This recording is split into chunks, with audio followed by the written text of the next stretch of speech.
check. Una sa lahat. Yung pagpunta mo doon kay Juris, pinaliwanag ko na kanina about kay Ukutsulin.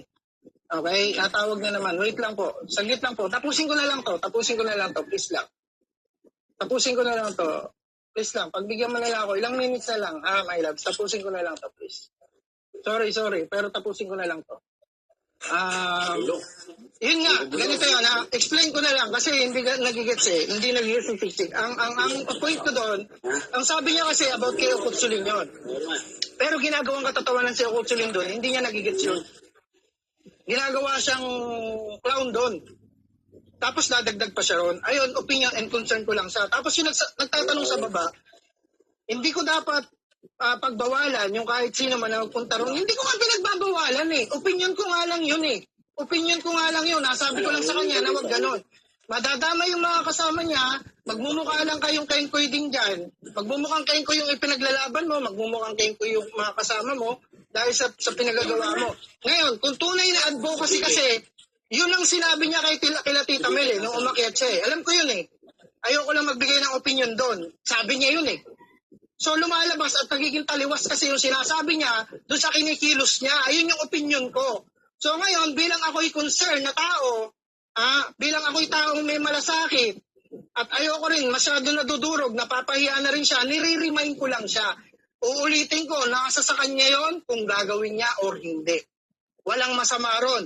Pero ang ginawa niya, inilabas niya sa SOCMED, inanin niya kagad na walang sino man na pwedeng magbabawal sa akin. Okay lang yun, opinion mo yun eh. Hindi kita pakikialaman doon. Pero yung nagbigay ka pa, nag-ad hominem ka pa sa tao, pinaratangan mo pa yung tao na ganito na ex mo, sinong iisipin ng ibang tao sa tingin mo?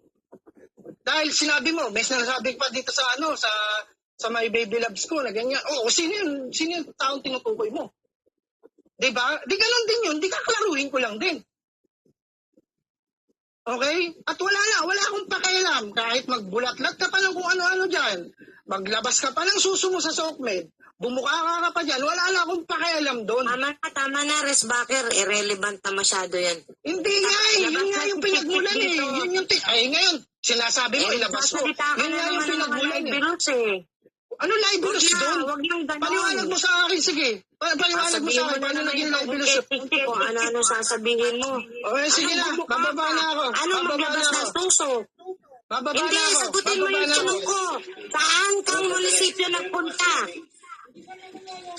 Okay, gusto mo kausapin mo si Piskal sa harap ko?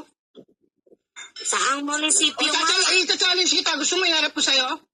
Saang munisipyo? Sagutin mo muna ako. Tangin ang daming munisipyo eh.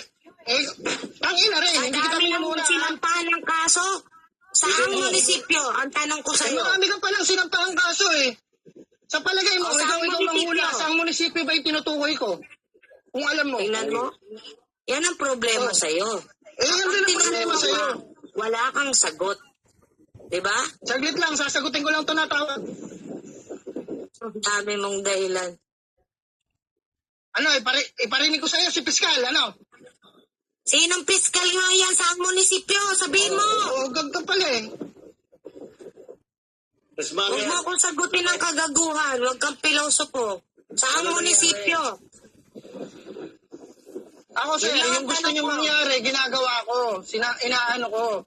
Yung ogag na to, ano nga mapapala mo pag sinabi ko sa'yo? May mangyayari ba? Ipapahiya mo lang yung sarili mo. Or ako yung huhulihin mo.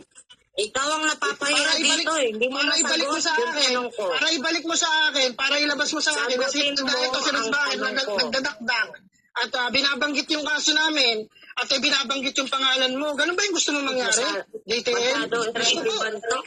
Joyce. Bayaan mo na lang. Saang munisipyo?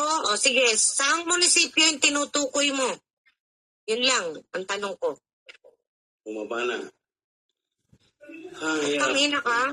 Wala kang maisagot sa akin. Nangako tayo, walang murahan. Daddy David, katangahan ang sinasagot. Nadidinig mo ba? Sinesegue yung tanong ko. Di ibig sabihin, nagmamayabang lang.